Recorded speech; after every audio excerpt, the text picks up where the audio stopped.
नमस्कार मित्रांनो, यावर्षीची नीटची ॲडमिशन प्रक्रिया MBBS, BDS, BMSसाठी तर यामध्ये आपण CET सेलच्या वेबसाईटवर ज्यावेळेस या ठिकाणी क्लिक करतो तर त्यावेळेस आपल्याकडं अशी टॅब ओपन होते। तर यामध्ये जर आपण एक विचार केला तर हे या साईडला अंडर ग्रॅज्युएट कोर्सेस फ्लॅश होताना दिसत आहेत। तर यामध्ये ही जी टॅब आहे तर ही आपला जो स्टेट कोटा आहे तर यासाठी आहे, आणि ही सर्वात शेवटची टॅब आहे तर ही ऑल इंडिया कोटासाठी आहे, की जो all India quota BMS BHMS साठी असतो प्रायव्हेट कॉलेज महाराष्ट्रामधले। तर या दोन्ही संबंधीचे जे पण अपडेट्स आहेत लेटेस्ट तर ते आलेले आज।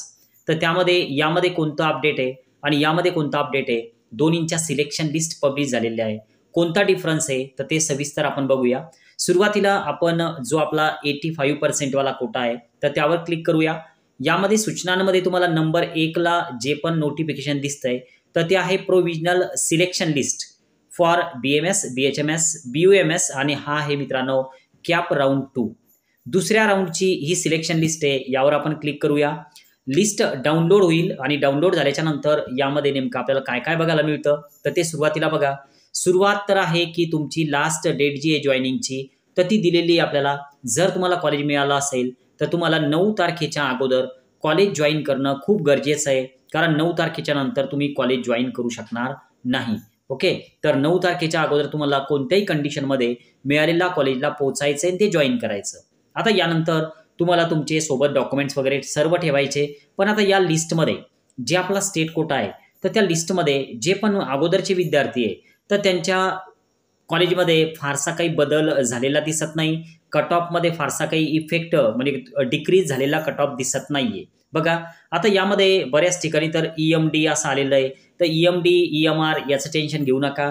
ज्यावेळेस तुम्ही चॉईस फिलिंग केल्या होत्या तर त्यावेळेस तुम्ही इयर मार्किंग रिझर्व केला असेल तर तुमच्या नावासमोर EMR येणार आहे, आणि जर तुम्ही इयर मार्किंग ओपन केला असेल तर तुमच्या नावासमोर EMD येणार आहे।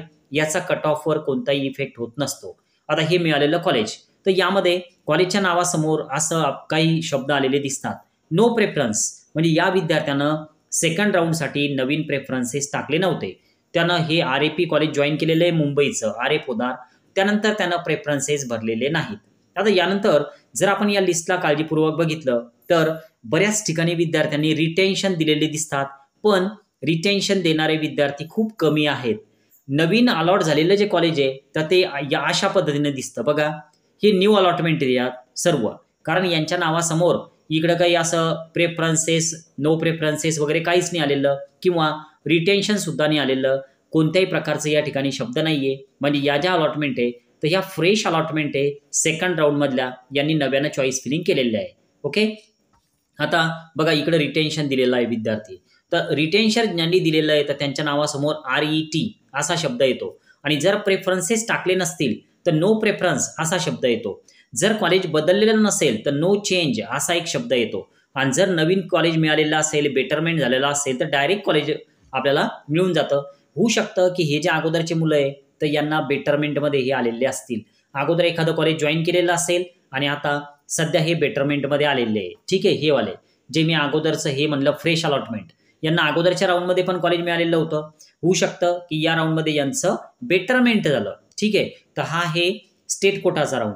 आता जर समजा आपण याच पद्धतीनं जर आपल्या ऑल इंडिया कोटावर जर का क्लिक केलं, म्हणजे या ठिकाणी AIQ इकडे जर आपण क्लिक केलं, लक्षात घ्या AIQचा हा सेकंड राऊंड आहे मित्रांनो, आणि AIQ मध्ये मिळालेलं सेकंड राऊंडचं कॉलेज घ्यावंच लागतं। तुम्ही जर कॉलेज नाही घेतलं तर तुमचे 50,000 रुपये जप्त होतील, आणि यामध्ये तिसरा राऊंड होत नसतो। तुमचं 2 राऊंड झालं, तुम्ही जर जॉईन केलं कॉलेज तर तुमचं काउन्सिलिंग संपलं, तुम्हाला पुन्हा स्टेटमध्ये येता येणार नाही। आता याची लास्ट डेट जॉईनिंगची 30 आहे, 9/10/2024। आता प्रश्न असा की सर आम्हाला दोन्ही साईडला जर कॉलेज मिळालेलं असेल तर आम्ही जॉईन नेमकं कोणतं करू? बघा, जे पण कॉलेज तुम्हाला जॉईन करायचं लक्षात घ्या, तुम्ही जर AIQचं कॉलेज जॉईन नाही केलं तर तुमचे 50,000 रुपये जाणार आहे। तुम्ही स्टेटचं जॉईन करू शकता, पण AIQ मध्ये जर चांगलं कॉलेज मिळालेलं असेल तर तुम्ही AIQचं कॉलेज जॉईन करा। काउन्सिलिंग संपली तरी तुमचं कॉलेज चांगलं तुम्हाला मिळालेलं आहे, तर त्यामुळं स्टेटमध्ये राहून काय होणार आहे, तुम्ही जास्तीत जास्त 1 राऊंड करू शकाल पुढं तुम्हाला जाता येणार नाही। तर हा आहे AIQ कोटा।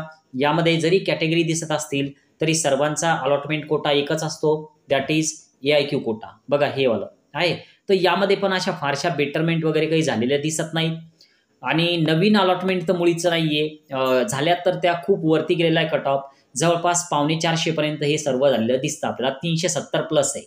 आता महाराष्ट्रामध्ये BMSचा कट ऑफ जो आहे तर तो खाली येणं खूप कठीण वाटून राहिलं.